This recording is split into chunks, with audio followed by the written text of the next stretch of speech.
People, how are we? Hopefully we're all doing well. I hope you're having a fantastic week. Let's talk about some of the boxing news rather than focusing on one specific thing. Try and broaden our spectrum a bit. Let's try and focus on a few different things. Firstly, let's talk about the VAR situation in boxing. There's been a few rumours, a few conversations being had. So I got a bit of a cold, so sorry if I sound a bit nasally. I suppose the mic won't pick it up anyway. There's been a few conversations about VAR in boxing. And whether we should bring it in. I know Maurizio Suleiman, the WBC president, has spoken about it. And a few people have come out, and I know Ben Shalom's mentioned it funnily enough, after the Jack Catterall first fight. I thought I'd share my opinion. Do I think we should have it? No. But I think this links back to one of my previous videos where I was talking about why the scoring system needs to change in boxing, because absolutely I do think there is a serious gap in the scoring, the way boxing matches are scored and how fair they are, because they're not very fair, right? So I do think there needs to be some sort of change for sure. Is the change VAR in boxing though? I don't think so. I don't think that's the answer we need. I think we should. What we need is a universal, unanimous score system in the sport that can help to alleviate the need for a VAR ultimately, because that's what this is. Well, rather than bringing in, because I think there's definitely space for technology. Again, I've mentioned it before. I've gone over it in my scoring system video. There's definitely space for technology, where you can get to read punches. Was it how hard was the punch? Was how clean was the landing? Things like that. But I think what needs to happen is a new scoring system, a universal, objective, repeatable, consistent scoring system. They're the two things: consistency and repeatability, right?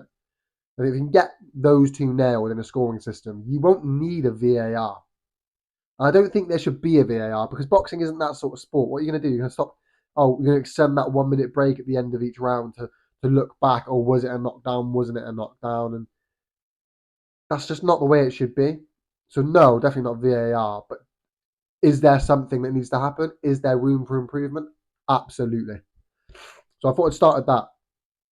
Moving on from there, you got Floyd's been at it, right? I keep seeing on Twitter, well, X, formerly known as Twitter, right?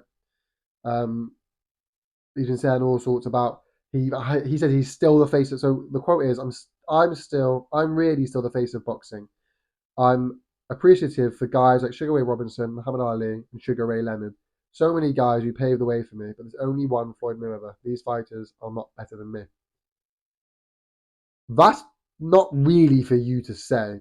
But even if you think that, right? Stop. I don't know. Floyd is probably the greatest of all time, right?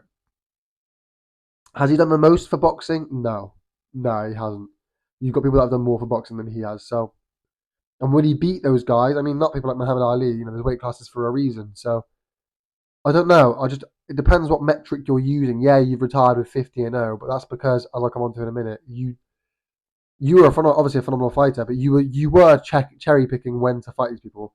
So you fought Canelo Alvarez way sooner than you should have, and you wanted to fight him even sooner than that. I believe there was an offer to fight Canelo Alvarez when Canelo Alvarez was 18, and his coach told him, "No, look, don't take that, because they'll offer us again in a few years. If you take it then, you make way more money." So he did. But you tried to fight him when he was way too old. Way too young, sorry. You fought Manny Pacquiao when he was way too young. When he was way too old. So I'm sort of thinking, you're not the face of boxing anymore. That's for sure. But your record isn't the way it should be because of. Well, I say that, but would he have beat Canelo Alvarez? Probably. Would he have beat Manny Pacquiao? Probably. But arguably, he lost to Manny Pacquiao anyway. This is what I'm saying. Like, I think the record thing. He's the one that made 50-0. He's the one that made the big O. Not a big O. Or something else. But the zero on your record, a massive thing. So, he's definitely left his mark, should we say. There's other stuff about, I don't know if he's, is the Manny Pacquiao Floyd Mayweather fight happening? I don't know. There's that. Um, the fighting and Adam Catterall and Josh Taylor fight, the press conference. That I will make a separate video for those two because that is a juicy fight, and I am looking forward to it. I think the first one was a very, very, very close fight where Jack Catterall will feel a bit hard done by to have lost that fight, and I think Josh Taylor will feel pretty lucky to have got the win. So I'm looking forward to the rematch, and I'll save you watching it. I think a good Jack Catterall will beat Josh Taylor, but will we get that? My apologies, I got a knock at the door. I'll round it up very quickly. Yeah, I think he's progressing at a steady rate, the rate at which he should be progressing. And if anything, I'd like to see him more active. I think he's climbing the ladders quite quickly. I like it. He's got a traditional route as well, which I really like. That's why he didn't want to go into the misfit scene. So, wish him the best of luck. Actually, that's actually a very good card, isn't it, on Easter Sunday? Or the Easter weekend at least. But yeah, it's actually a very good card. I'm looking forward to it. I can't wait to see it. You guys let me know your thoughts down below, people. Thank you so much for watching. Like, subscribe. Peace. Take it easy.